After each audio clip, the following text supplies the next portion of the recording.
बोलो शंकर भगवान की जय। गुजरात में स्थित सोमनाथ मंदिर देश के 12 ज्योतिर्लिंगों में से एक है। मान्यता है कि इस मंदिर की स्थापना चंद्रदेव ने कई देवताओं के साथ मिलकर की थी। शास्त्रों के अनुसार इस मंदिर में भगवान शिव के दर्शन मात्र से ही सारे पाप नष्ट हो जाते हैं और मनोकामना पूरी होती है। शिव पुराण के अनुसार सोमनाथ ज्योतिर्लिंग भगवान शिव का प्रथम ज्योतिर्लिंग है। चलिए सुनते हैं पुराणों में सोमनाथ ज्योतिर्लिंग की स्थापना से संबंधित कथा। जब प्रजापति दक्ष ने अपनी सभी 27 पुत्रियों का विवाह चंद्रमा के साथ कर दिया तो वे बहुत प्रसन्न हुए।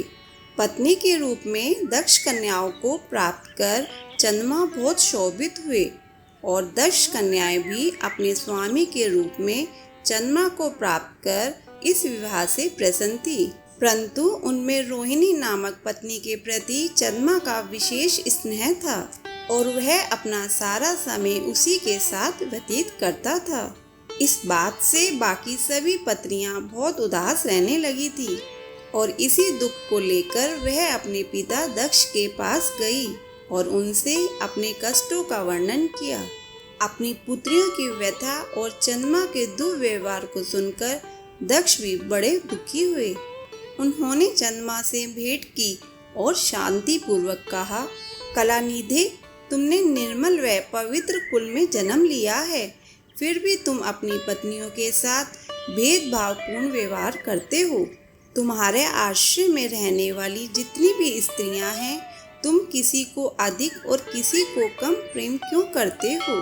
अब तक जो किया सो किया, अब आगे फिर कभी ऐसा विषमतापूर्ण बर्ताव तुम्हें शोभा नहीं देता, क्योंकि उसे नरक देने वाला बताया जाता है। उन्होंने चंद्रदेव को समझाया कि उन्हें सभी पत्नियों के प्रति समान कर्तव्य भाव रखना चाहिए।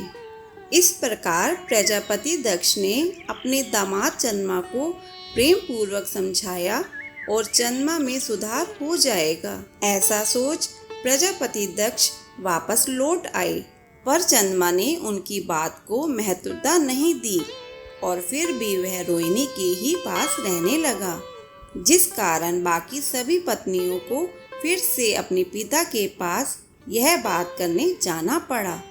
दक्ष ने यह बात फिर से सुनी कि चंद्रमा के व्यवहार में कोई अंतर नहीं आया है, तो वह बहुत दुखी हो गए। वे पुनः चंद्रमा के पास आकर उन्हें उत्तम नीति के द्वारा समझने लगे। दक्ष ने चंद्रमा से न्यायोचित बर्ताव करने की प्रार्थना की। बार बार आग्रह करने पर भी चंद्रमा ने अवहेलना पूर्वक जब दक्ष की बात नहीं मानी, तब उन्होंने चंद्रमा को शाप दे दिया। दक्ष ने कहा कि मेरे आग्रह करने पर भी तुमने मेरी अवज्ञा की है, इसलिए तुम्हें क्षय रोग हो जाए। दक्ष के कहते ही क्षण भर में चंद्रमा क्षय रोग से ग्रस्त हो गया। उस समय हाहाकार मच गया। सब देवी देवता ऋषि मुनि कहने लगे कि कैसे चंद्रमा को बचाया जाएगा, कैसे उसे ठीक किया जाएगा। इस प्रकार से वे सब लोग मिलकर ब्रह्मा जी के पास गए। ब्रह्मा जी ने उनसे कहा कि जो घटना हो गई है उसे तो भुगतना ही है, क्योंकि दक्ष के निर्णय को पलटा नहीं जा सकता। उसके बाद ब्रह्मा जी ने उन देवताओं को एक उत्तम उपाय बताया।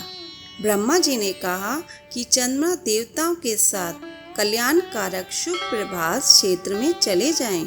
वहां पर विधि पूर्वक शुभ मृत्युंजय मंत्र का अनुष्ठान करते हुए श्रद्धा पूर्वक भगवान शिव की आराधना करें। अपने सामने शिवलिंग की स्थापना करके प्रतिदिन कठिन तपस्या करें। इनकी आराधना और तपस्या से जब भगवान भोलेनाथ प्रसन्न हो जाएंगे तो वे इन्हें क्षय रोग से मुक्त कर देंगे।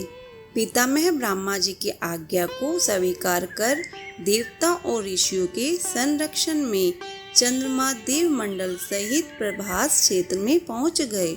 वहां चंद्रदेव ने मृत्युंजय भगवान की अर्चना, वंदना और अनुष्ठान प्रारंभ किया। वहां मृत्युंजय मंत्र का जाप तथा भगवान शिव की उपासना में तल्लीन हो गए। ब्रह्मा जी की आज्ञा से 6 मास तक चंद्रमा ने निरंतर भगवान शिव की तपस्या की। मृत्युंजय मंत्र से भगवान शिव की पूजा, करीब 10 करोड़ मंत्र का जाप और ध्यान करते हुए चंद्रमा वहीं खड़े रहे। उनकी तपस्या से प्रसन्न होकर शिव जी उनके सामने प्रकट हुए। शंकर जी ने कहा, चंद्र तुम्हारा कल्याण हो। चंद्रमा बोले, देवेश्वर यदि आप प्रसन्न हैं तो प्रभु आप मेरे शरीर के इस क्षय रोग का निवारण कीजिए। मुझसे जो अपराध बन गया हो उसे क्षमा कीजिए। इस श्राप को पूरी तरह से समाप्त करना भगवान शिव के लिए भी संभव नहीं था। अतः मध्य का मार्ग निकाला गया। भगवान शिव ने कहा, चंद्रदेव एक पक्ष में प्रतिदिन तुम्हारी कला क्षय हो और दूसरे पक्ष में फिर वह निरंतर बढ़ती रहे। तभी से चंद्रदेव की कलाएं घटती बढ़ती रहती हैं। घटती हुई कला को कृष्ण पक्ष और बढ़ती हुई कला को शुक्ल पक्ष के नाम से जाना जाता है। तब चंद्रमा ने भक्ति भाव से शंकर जी की स्तुति की। चंद्रदेव पर प्रसन्न हो उस क्षेत्र की महानता को बढ़ाने के लिए भगवान शंकर उन्हीं के नाम पर वहां प्रतिष्ठित हुए और सोमेश्वर कहलाए और सोमनाथ के नाम से तीनों लोकों में विख्यात हुए। सोमनाथ भगवान शिव का पूजन करने से रोगों का नाश होता है। जिस प्रकार शिव शंकर ने चंद्रदेव को रोग मुक्त किया था, उसी प्रकार भक्ति भाव से प्रार्थना करने पर भोलेनाथ उपासक के रोग दूर कर देते हैं। चंद्रदेव को नमस्कार है, जिनके नामों से तीनों लोकों के स्वामी साक्षात भगवान शंकर भूतल को पवित्र करते हुए सोमनाथ लिंग रूप में विद्यमान है।